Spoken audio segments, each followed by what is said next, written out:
दिमाग में आता है ऑपरेशन थिएटर, ऑप्टोमेट्री आता है, लेकिन किसी के दिमाग में मैम ऑक्यूपेशनल थेरेपी जो नाम है ऑक्यूपेशनल थेरेपी, इस ऑक्यूपेशन की तरह जो इसमें नाम जुड़ा हुआ है, इसकी वजह से थोड़ा आदमी को वो ज़्यादा अवेयरनेस नहीं हो पा रही है। ऑक्यूपेशन का मतलब आदमी को नाम की वजह से थोड़ी सी अवेयरनेस की कमी रही ना। अगर आप देखे जाएँ कि लोग नहीं जान पा रहे हैं तो कुछ ऐसा रीज़न रखा होगा, या तो जो स्टाफ है उन लोगों ने इतना अच्छा एफर्ट ना डाला हो, मे बी डाला हो, लेकिन लोगों को थेरेपी फिजियोथेरेपी से ओवरलैप मॉडिफिकेशन की ज़रूरत है। हेलो, मैं Arif Ansari care for everyone foundation की तरफ से आज बात करने आया हूं डॉक्टर ज्योति अग्रवाल जी से। और हमने अपने लास्ट वीडियो में जाना कि ऑक्यूपेशन थेरेपी क्या होता है, और आज हम इनसे और जानने की थोड़ी कोशिश करेंगे कि ऑक्यूपेशन थेरेपी क्या होता है और ऑक्यूपेशन थेरेपी कहाँ कहाँ काम कर सकते हैं, इनकी क्या क्या फील्ड है। इसके लिए हम हेलो मैम, आपका बहुत बहुत शुक्रिया, आपने हमें टाइम दिया इसके लिए। मैम, जैसे कि हमने सुना है ओटी। जब मैम हम ओटी सुनते हैं तो लोगों के दिमाग में आता है ऑपरेशन थिएटर, ऑप्टोमेट्री आता है, लेकिन किसी के दिमाग में मैम ऑक्यूपेशनल थेरेपी क्यों नहीं आता है? इसका क्या रीज़न रहा आपके हिसाब से कि किसी के दिमाग में ऑक्यूपेशनल थेरेपी नहीं आ पाता है? ऑक्यूपेशनल थेरेपी जो प्रोफेशन है उसमें ऑक्यूपेशन से ही लोग ये सोचने लगते हैं कि ये किसी वोकेशनल ट्रेनिंग का पार्ट है। रैदर मैं ये कहूँगी कि ऑक्यूपेशनल थेरेपी हमारे प्रोफेशन का है ही बेस। उसमें उस ऑक्यूपेशन में हम पेशेंट को, चाहे वो किसी भी उम्र का हो, उसको बेसिकली हम ऑक्यूपाई कराते हैं उसकी उम्र के हिसाब से, उसकी एक्टिविटीज़ में, चाहे वो फिज़िकल हो या न्यूरोलॉजिकल इन्वॉल्वमेंट हो या मेंटल इन्वॉल्वमेंट हो, हम उस पेशेंट को उसको थेराप्यूटिकली ऑक्यूपाई करते हैं। जैसे कि अगर हम कहें कि एक बच्चे को हम ले लें, अगर बच्चा एक 6 महीने का बच्चा है, उस 6 महीने के बच्चे को उसकी ऑक्यूपेशन क्या होगी? उसकी ऑक्यूपेशन होगी वो बैठ सके, उसकी गर्दन संभली हो और वो बैठ के अपना हैंड एक्टिविटीज़ कर सके। लेकिन अगर वही बच्चा को अगर हम एज ए ऑक्यूपेशनल थेरेपिस्ट देखें तो हम कहेंगे अगर वो बच्चा अगर इस चीज़ को में कामयाब नहीं है, जो क्योंकि वो उसकी न्यूरोलॉजिकल इंजरी हुई है बर्थ के समय, तब वो बच्चा उस समय 6 महीने का होके वो अभी भी विदाउट नेक कंट्रोल है और वो लेटा हुआ है, तो हम कहेंगे कि वो सक्षम नहीं है अपनी उम्र के अकॉर्डिंग। तो एक ऑक्यूपेशनल थेरेपिस्ट में वो ऑक्यूपेशन वर्ड हम कहेंगे कि हम उसको डेवलप करेंगे, उसकी क्या ऑक्यूपेशन है, वो बैठ सके, वो गर्दन संभाल सके, तो एक हम उसको वो डेवलप कराएंगे। तो उस तरीके से ऑक्यूपेशन उम्र के हिसाब से है। तो वो एक 3 महीने के बच्चे की ऑक्यूपेशन कि वो बच्चा करबट ले सके, उसकी गर्दन थोड़ी संभल सके। एक अगर हम एक किसी एडल्ट्स की बात करें, अगर कोई कंप्यूटर पे काम करने वाला है, कंप्यूटर पे काम करने वाला है, लेकिन उसे ऑक्यूपेशनल हैज़ार्ड ये है कि वो continuous because of his work वो उसके नेक पे प्रॉब्लम आने लगे, उसके हैंड में आने लगे, तो हम कहेंगे तो एक ऑक्यूपेशन भले ही वो है, हम उसको ऑक्यूपेशन नहीं उसको डेवलप करा रहे, मगर अगर हम उसको ये बताएंगे कि वो कैसे अपने हाथों को मैक्सिमली यूज़ करे, है ना, और किस तरीके से वो अपने सीट का लेवल रखे, उसकी कंप्यूटर के जो की है वो किस लेवल पे होनी चाहिए, उसकी एल्बो जो है वो किस लेवल पे होनी चाहिए, जिससे कि उसकी जो शारीरिक इंजरीज हैं, उसकी जॉइंट्स पे जो जोर जो पड़ रहा है वो कम पड़े और उसकी इंजरीज बढ़े नहीं। तो वो उस तरीके से एक ऑक्यूपेशन में हम अप्लाई करते हैं। अच्छा मैम, आपने ये बताया मुझे इससे एक क्वेरी है। आपको ऐसा लगता है कि ये जो नाम है ऑक्यूपेशनल थेरेपी, इस ऑक्यूपेशन की जो इसमें नाम जुड़ा हुआ है, इसके वजह से थोड़ा आदमी को वो ज़्यादा अवेयरनेस नहीं हो पा रही है? ऑक्यूपेशन का मतलब आदमी समझ लेता है कि काम है ये, तो बिल्कुल मैं इस बात को एग्री करती हूँ कि इससे जो साधारण इंसान है वो कंफ्यूज तो हो ही जाता है। वो हमारे पास अगर आता है और हम उसको कुछ वर्जिश बताते भी हैं तो वो यही सोचता है, वो वापस जाके यही कहता है कि मैं तो फिजियोथेरेपी करा के आया हूँ। तो इस तरीके से वो सही तरीके से कन्वे कई बार नहीं हो पाता। मैम, आपको लगता है कि नाम की वजह से भी थोड़ी सी जो अवेयरनेस की कमी रही, उसमें नाम का भी थोड़ा रोल रहा, थोड़ा बहुत हाँ कि नाम ये रहा है। अगर हम लोग इससे कुछ और रख सकते थे, या जिस स्टार्टिंग में जो रिसर्चेज वगैरह हुई उसमें नाम का बहुत बड़ा रोल रहा कि जो ऑक्यूपेशनल थेरेपी पढ़ा, जिससे अगर आप किसी से बताते भी हैं कि हम लोग ऑक्यूपेशनल थेरेपी से, तो लोगों को लगता है ऑक्यूपेशन तो ये तो काम हो गया इनका, मतलब इनका हाँ। कोई प्लेस हो गई काम करने की, और थेरेपी जो इनका रोल है थेरेपी है। थेरेपी है जो कि एक चिकित्सा है, Occupational को लोग लेकिन नहीं बोल रहे ऑक्यूपेशनल हाँ कहीं ना कहीं नाम की कंफ्यूजन की वजह से हमारी प्रोफेशन का नाम कहीं ना कहीं रुका तो है, ये मैं इस बात से एग्री करती हूँ। लेकिन अब ये भी बात है कि ये बिल्कुल ऑक्यूपेशन जो है हमारे प्रोफेशन का मूल भी है, मतलब इसके बिना हम काम नहीं कर रहे, हम कुछ भी करते हैं, हम बट किसी के इंसान को जो ठीक कर रहे हैं वो किसी तरीके की थेराप्यूटिक एक्टिविटी उसको ऑक्यूपाई करके कर रहे हैं। तो ऑक्यूपेशन में हम बेसिकली हम लोग ऑक्यूपाई ज़्यादा कर रहे हैं, ऑक्यूपाई फिजिकल और मेंटल एक्टिविटीज़ को यूज़ करके हम उसको ठीक करने की कोशिश करते हैं। तो ठीक करने में क्या है कि हम उसको रिकवर भी करते हैं, हम कहीं कहीं उसको डेवलप करते हैं, प्रॉब्लम्स को कम करते हैं और एक पर्सन को आगे की तरफ तरफ डेवलप करते हैं, और जहाँ ज़रूरत पड़ती है कि अब लिमिटेशन कहीं पे रह गई है तो उसको रिहेबिलिटेट करते हैं। अच्छा मैम, आपको ऐसा लगता है आपकी हमें थोड़ा नाम में मॉडिफिकेशन करना चाहिए? अब अगर हम हिस्ट्री ऑफ ऑक्यूपेशनल थेरेपी देखें तो जब ये ओटी जब शुरू हुआ था वो एक मेंटल सेटअप में शुरू हुआ था। तो जहाँ पे ऐसा किया गया था कि जो मरीज जैसे स्कीज़ोफ्रेनिक होते थे या ऑब्सेसिव कंपल्सिव डिसऑर्डर के होते थे, तो जब वो वार्ड में एडमिट होते थे तो उनको ऑक्यूपाई करने के लिए स्टार्ट किया गया था क्राफ्ट से, ऑक्यूपाई करके। लेकिन इस चीज़ को विद टाइम हमारे एसोसिएशन ने इस नाम को मॉडिफाई करने की कोशिश की भी, और इसका नाम इन्होंने एक टाइम पे आके हम लोगों ने एर्गो मेडिसिन रखा, और वो आज से 20 साल पहले ये एर्गो मेडिसिन वर्ड रखा गया, लेकिन कहीं ना कहीं वो एक साधारण इंसान को वो एर्गो मेडिसिन को भी नहीं ले पाया। नहीं, जैसे मैम जितना मैंने लास्ट इंटरव्यू भी हमने लिया उनसे मैं जान के पता चला कि ऑक्यूपेशन बहुत पुराना हो गया, लगभग 100 साल हो गए। लेकिन अगर हम 100 साल में भी अपना अगर आप देखे जाएं कि लोग नहीं जान पा रहे हैं, तो कुछ ऐसा रीज़न रहा होगा, या तो जो स्टाफ रहे उन लोगों ने इतना अच्छा एफर्ट ना डाला हो, मे बी डाला हो लेकिन लोगों को कन्वे नहीं हो पाया। तो ये तो मैं एग्री कर रही हूँ कि अगर कुछ और ऐसा नाम जो थोड़ा तब्दीली आए और ज़्यादा हम मरीजों से कनेक्ट हो सके। अभी वो जो लेके जाते हो कहते हैं कि हमारे बच्चे को वर्जिश सिखाई गई, और वर्जिश का जो इंग्लिश वर्जन है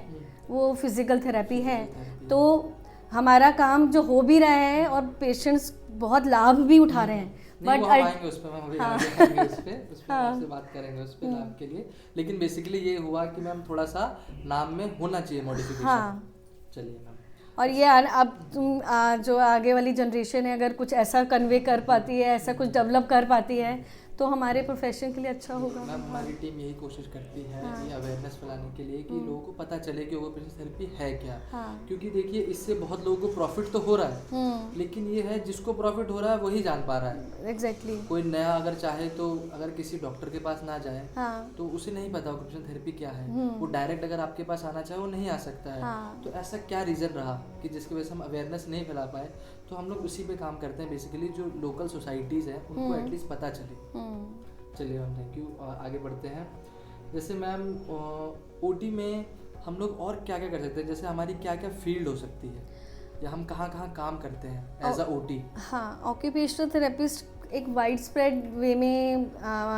जनरल पॉपुलेशन में हेल्प कर सकता है। जहाँ पे भी अगर हम देखें तो डोमेन्स अगर मैं बताऊँ तो एक पीडियाट्रिक पॉपुलेशन है, देन पीडियाट्रिक पॉपुलेशन के बाद ऑर्थोपेडिक कंडीशंस हैं, ऑर्थोपेडिक के बाद आपकी आती है neurological conditions, and fourth domain जो है वो है आपका मेंटल हेल्थ, एंड फिफ्थ जिसको हम सुपर स्पेशलाइजेशन कहते हैं ओटी की, वो होता है कि हम हैंड रिहेबिलिटेशन। तो ये 5 एक ग्रॉस डोमेन्स हैं जहाँ एक ऑक्यूपेशनल थेरेपिस्ट वर्क करता है। अब वही एक ऑक्यूपेशनल थेरेपिस्ट जो है वो हॉस्पिटल सेटअप से लेके, प्राइवेट क्लिनिक से लेके, आपके स्कूल्स में लेके, और मतलब कौन सी जगह नहीं है। इवन जो आजकल अगर हम कहेंगे कि जहाँ पे जैसे चेयर्स डेवलप हो रही है, गोदरेज वालों तक ने ऑक्यूपेशनल थेरेपिस्ट हायर करे है सो दैट वो एर्गोनॉमिक एडवाइस दे के चेयर्स का जो शेप है according to the body structure की वो मिनिमल डैमेज हो स्पाइन को, और लॉन्ग सिटिंग को किस तरीके से हम फ्रेंडली बना सकें फॉर द ह्यूमन बॉडी। तो ओटी बहुत ही बहुत ही ज़्यादा वाइड स्प्रेडली हेल्प कर सकता है। मैम आपने ये बताया, इससे जैसे मेरा एक जनरल एक क्वेश्चन हुआ कि हम ओटी से लोगों को इंजर्ड होने से बचा सकते हैं। जैसे ये तो हो गया कि लोगों को इंजरी हो गई, जैसे हाँ। जो भी बैक पेन हुआ, जो भी हुआ, हम लोग एज अ ओटिस्ट काम करके लोगों को इंजर्ड होने से बचा सकते हैं। हम occupational therapist definitely occupational therapy जो है वो प्रिवेंशन में बहुत बड़ा रोल प्ले करता है। अगर हम जैसे काम से रिलेटेड जो इंजरीज होती हैं, जैसे एक टीचर है जो कंटिन्यूस, हमें पता है वो आगे चल के उसका प्रोफेशन ऐसा है कि वो नेक बेंड रहती है और वो राइटिंग कर चेकिंग एंड ऑल करते हैं, तो फिर उनकी एक्सेसिव नेक फ्लेक्शन रहता है, उसकी वजह से हमें पता है कि आगे चल के सर्वाइकल होने के बहुत चांसेस हैं। तो वो प्रिवेंशन के लिए आप अगर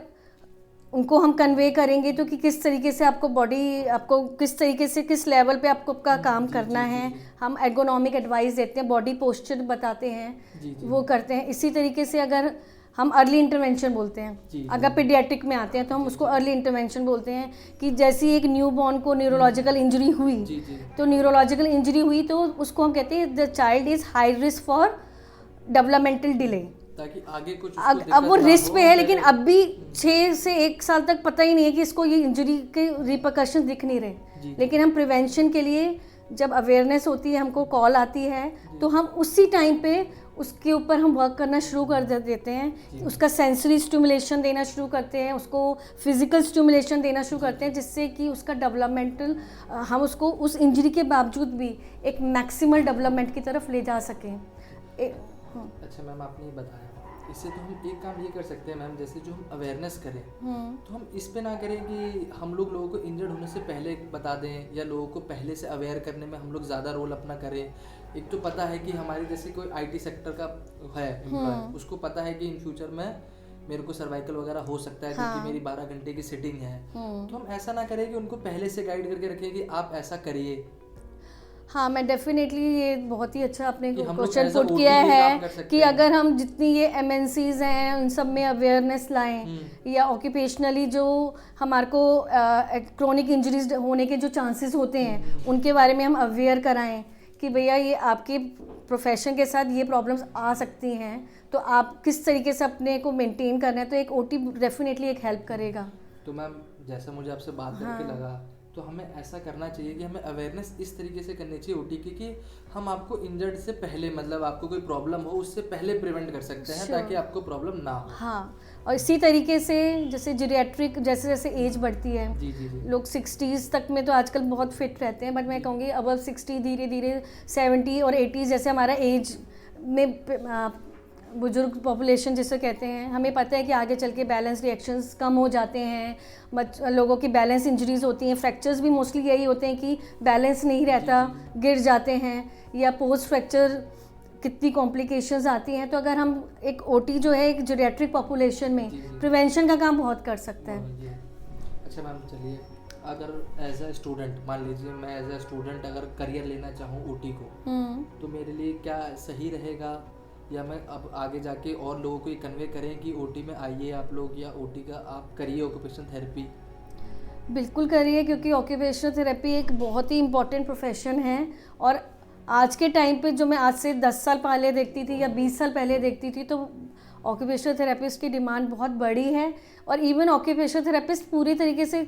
लोग हर समय, आप अगर हायरिंग देखो तो हर समय डिमांड में है, एंड वो अभी तक वो पूर्ण हो ही नहीं पा रहा, क्योंकि अवेयरनेस नहीं है तो लोग कम एडमिशन्स लेते हैं। सबके सब, मतलब क्योंकि ये नॉन फील्ड नहीं है तो लोग ऑल्टरनेटिव फील्ड्स में ज़्यादा जाना चाहते हैं जहाँ नाम पहले से अवेयर है। तो ऑक्यूपेशनल थेरेपिस्ट की डिमांड इस समय इतनी ज़्यादा है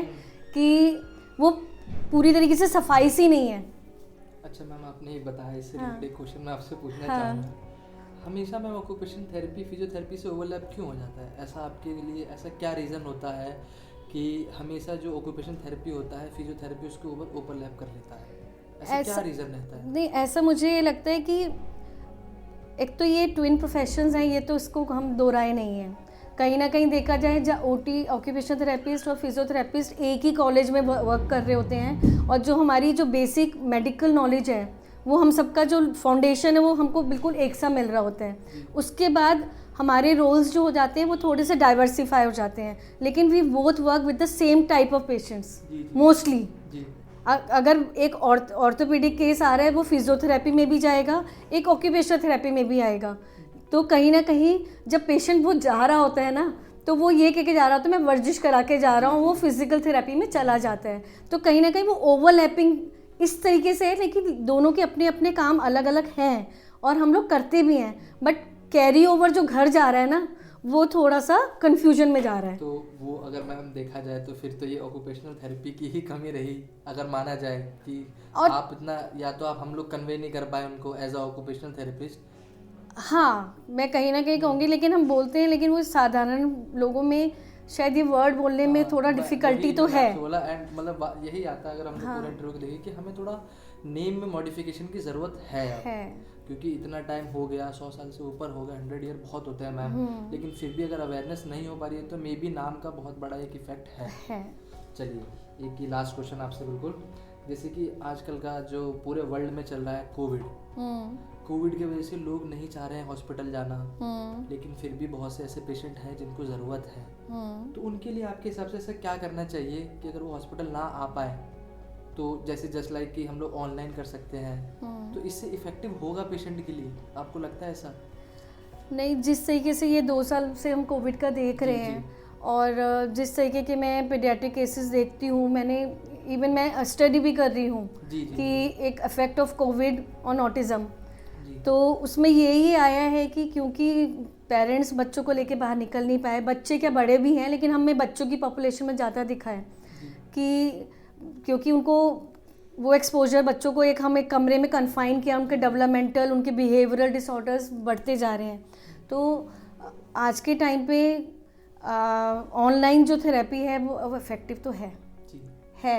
क्योंकि कहीं ना कहीं हम पेरेंट्स को गाइड करते हैं, पेशेंट्स को के साथ हम 1-to-1 होके लोग हेल्प कर रहे हैं, तो online is definitely is helping. Of course वो पूरा तरीके से 1-to-1 जो थेरेपिस्ट का जो इंटरेक्शन है वो नहीं है जो फिजिकली हम हेल्प करके देते हैं, लेकिन इट्स क्वाइट इफेक्टिव। अच्छा मैम, जैसे कि अब बिल्कुल लास्ट आपसे, बिल्कुल सही में लास्ट, कि आपके हिसाब से अवेयरनेस के लिए क्या करना चाहिए? आपको ऐसा लगता है कि कुछ कैंप हमें ज़्यादा ऑर्गेनाइज करने चाहिए, या ओटीज जो हैं ऑलरेडी जो अच्छी पोस्ट पे हैं या जो अच्छा काम कर रहे हैं, जैसे आपके जैसे लोग हैं, आपने तो ना जाने आज तक हज़ारों बच्चों को नई ज़िंदगी दी है, तो ऐसा लगता है कि लोगों को आगे आना चाहिए, थोड़ा अपने प्रोफेशन के लिए काम करना चाहिए। अपने लिए तो हो गया नहीं, अपने लेवल पे हर एक ऑक्यूपेशनल थेरेपिस्ट को कोशिश करनी चाहिए कि हम अपने प्रोफेशन को जो सर्विसेज हम अपने प्रोवाइड कर रहे हैं वो जो लेके जाए, तो एटलीस्ट वो नाम सुना हुआ उसको लगे। तो हर इंडिविजुअल को ये कोशिश करनी चाहिए। और ऑफ कोर्स मैं भी अपने लेवल पे बहुत कोशिश करती हूँ कि हर दीवार पे, हर जगह पे ऑक्यूपेशनल थेरेपी, या आप ऑक्यूपेशनल थेरेपी ले रहे हो, और ये आने वाली जो आप यंगर है, जैसे आप लोग कोशिश कर रहे हो जिस तरीके से, इसी तरह से मैं चाहूँगी कि हर स्टूडेंट जो ऑक्यूपेशनल थेरेपिस्ट का है भी थेरेपी का, वो कोशिश करे कि वो बताए कि वो ये नहीं, अपने को ये नहीं छुपाए कि मैं कई बार ना डाउट में रह जाते हैं, वो बोल नहीं पाते हम ऑक्यूपेशनल थेरेपी कर रहे हैं। वही कहना चाहता हूँ मैम, जो ओटी के स्टूडेंट भी हैं उनके अंदर कॉन्फिडेंट नहीं आ पाता, वो अपने को बोल नहीं पाते। तो आप पूरे शान से पूरे उससे बोलिए कि मैं ऑक्यूपेशनल थेरेपी कर रहा हूँ या कर रही हूँ, और मैं ऑक्यूपेशनल थेरेपिस्ट हूँ जो बन चुके हैं, और one should feel proud of your profession. तो मैम आपको ऐसा लगता है कि मैम जो ऑलरेडी अच्छी पोस्ट पे उनका ज़्यादा मतलब रोल होना चाहिए, उनकी बातें ज़्यादा सुनी जाएंगी अगर वो एक कदम ज़्यादा ले आगे? मे बी ये जैसे मान लीजिए आपके लिए ना इफेक्टिव हो, आपको ना प्रॉफिट मिले इससे, लेकिन जो पीछे लोग हैं या अपने प्रोफेशन के लिए बहुत बड़ी बात होगी कि हम कुछ कर जाएं, ताकि बच्चे जो आने वाले हमारे पीछे बच्चे हैं इस कोर्स में, उनको प्रॉब्लम इतनी ना फेस करनी पड़े अवेयरनेस को लेकर के। नहीं, डेफिनेटली मैं तो एग्री करती हूँ, और इतने सालों से मेरा खुद का भी यही रहा है कि मैं ऑक्यूपेशनल थेरेपी को मैं जिस लेवल पे भी कोशिश, अपने लेवल पे मैं को बढ़ा सकी हूँ, इसी तरीके से आप लोग जो कोशिश कर रहे हो, हाँ हम लोगों को डेफिनेटली आप कह रहे हो कि हमारा है, और मैं तो कह रही हूँ हर जने का है इम्पोर्टेंट कि वो ऑक्यूपेशनल थेरेपी को आगे बढ़ाए। चलिए मैम, थैंक यू, आपसे आज बात करके काफ़ी इन्फॉर्मेशन मिली, और हम लोग की एनजीओ भी ये कोशिश कर रही है कि हम ज़्यादा से ज़्यादा लोगों में अवेयरनेस करें। Thank you so much. Thank you.